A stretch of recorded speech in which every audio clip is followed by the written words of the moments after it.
uyu munsi tugiye kurebera hamwe uko Tour du Rwanda agace ka mbere kagenze, aho Umwongereza Etape ukinira Suder Quick Step yegukanye agace ka mbere ka Tour du Rwanda 2023 nyuma yo gukoresha amasaha 2 n'iminota 45 n'amasegonda 52 ku ntera ya kilometero 115.6. Irushanwa rero ryatangiriye kuri Kigali Golf Resort Villa risoreza Rwamagana kuri iki cyumweru tariki 19 Gashyantare 2023.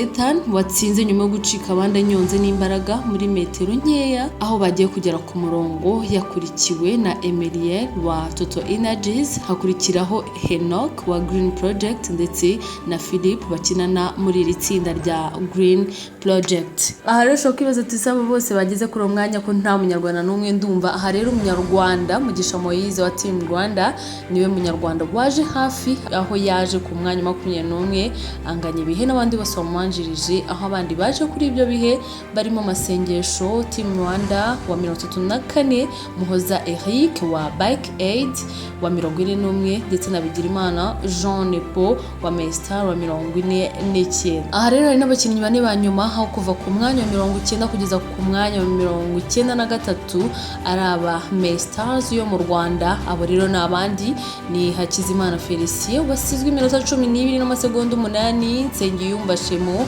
basizwe iminota 15 n'amasegonda 33, Simon Ailon ndetse na Abel basizwe iminota 32 ndetse n'amasegonda 48. Tour du Rwanda 2023 ikaba izakomeza kuri wa mbere tariki ya 20 Gashyantare, ahazakinwa agace ka kabiri kazahagurukira muri Kigali Car Free Zone kerekeza igisagara ku ntera y'ibirometero 132.9. Nimbizacikwe rero ni Tour du Rwanda, ndi hano kugira ngo nzabagezeho kuva ku munsi wa mbere kugeza ku munsi wa nyuma. Ndabakunda cyane.